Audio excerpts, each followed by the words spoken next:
Larch. Again, it's starting to bud out. You spin around. A lot of this stuff's kind of dead. Died off from last year.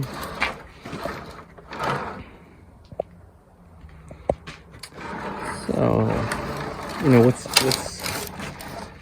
unfortunate about this is it's got this. Now, some people might like that. I don't like that feature, so I'm going to try to hide this hole. And, you know, what it means is that if I try to hide, I mean, maybe I can get away with taking that route. I don't think so. It creates reverse taper, but even my pot comes up here. It's not that thick, but it does mean I'm going to have to pull the soil up a lot.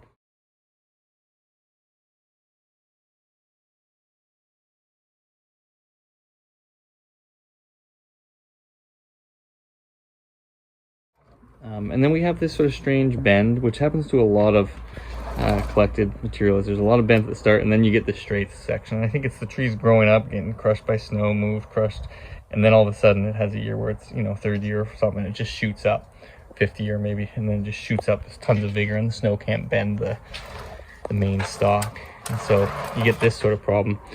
So, you know, I had sort of thought, well, I like this kind of planting angle, you know, maybe like this,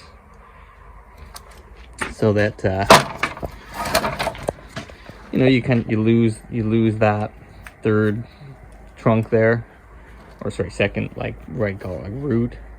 And if I bring the soil up to there, and then it kind of also, you know, leans back a bit, so maybe a teeny bit more forward. So I could, you know, I was thinking just have this as the main apex, because I didn't like this sort of straight section. But when I turn it this way, and I think I can get it like this, it's actually not so bad. Like, there's little subtle movements in here, and it kind of takes away from that first big movement. And then if I use this trunk back here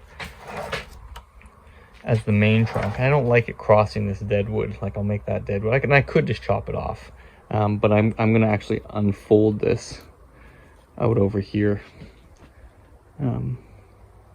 Yeah, like that. Now a lot of this is dead, so this, hopefully it'll push a lot of new branches out down lower.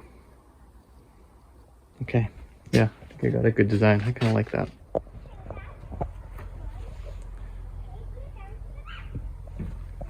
So I think the straight line that I was really worried about kind of got broken up with this, and I can even carve it down more. I'm gonna leave it there just so that it starts to heal and really drive energy up this side. This will all probably die back anyways. And then, you know, I mean, it could leave it or cut it shorter, because it is kind of doesn't have much taper to it, and it's just kind of long. So, but I think these branches are going to interact really nice with it once it fills out. I'm actually quite happy with the movement. You know, this branch is way too thick, so I'll probably just get rid of this at some point and let you know, there's little shoots here, under here, all growing, so they'll all push out, and I'll have to start forming something with that.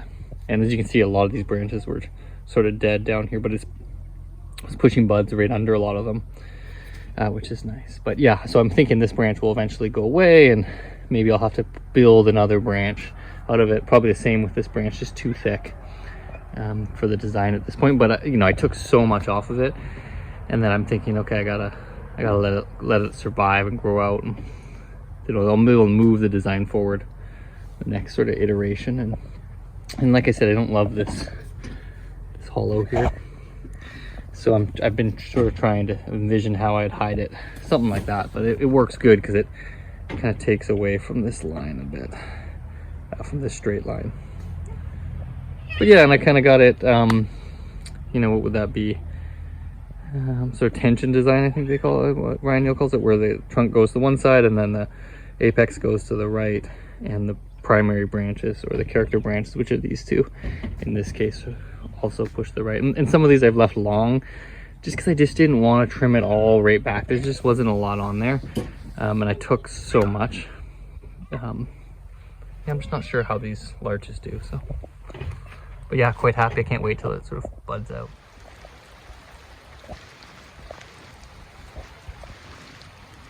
Oh, it's growing out nice. apex is sort of making a nice little apex, and it's branching out, and you know, we'll see as it grows into this next phase. Might be able to do some post hardened flush pruning, kind of keep it in shape. And some more selection. And then this is just too long and straight. I think it just needs to be ginned. Although I do like it kind of coming out tall. I think it just, yeah. We'll see what weather does to it. Subalpine fir. It's got a nice base. I'm going to transplant it. I don't know what's under there, so I'm going to see, but it looks like there's some big roots right at the top. So I may have to that may be the base. We'll see. It's sort of a twin trunk. And then there's this third trunk kind of growing up out of it. And I wasn't sure, like maybe I want to keep that. I am going to start to get a bunch of, you know, you could see this as inverse swelling, but this will also just create a bulge here, which might just kind of add to it. But so I'm not totally ready to take that one out. It probably would make the tree look bigger and older. This is actually the angle here that I'm planting at. I think mostly because it kind of starts to take those off of a parallel line. I want it kind of those not just coming up and then splitting on the same line. I want them kind of angled, and you kind of get a bit of that in here. So yeah, and I'm pushing the envelope of when I can transplant. This is near the end of the trees that I need to do. I have a few more, some junipers too. But I want to get it in. I want to get it done. I have a couple more I want to do, and I just want to get into a nice container. This has been in here, I want to say 3 seasons. Because it was, yeah, so this is really, it's a bit like root bound, like the water doesn't percolate very well. And so pulled this off because these tend to be just jammed in here and growing right through the wood and really hard to get out without ripping stuff. So you can see all this new root growth. I would have loved to have got it just like when they're just tipping out, like a few. But I'm seeing this dense roots, and so this should be, we'll see how much of the native soil I can get out. I'm not going to be too intense on the native soil. Some of the ones I have been doing, I've been able to take out like a wall of it. This one I don't think so, so we'll just see once I get in there.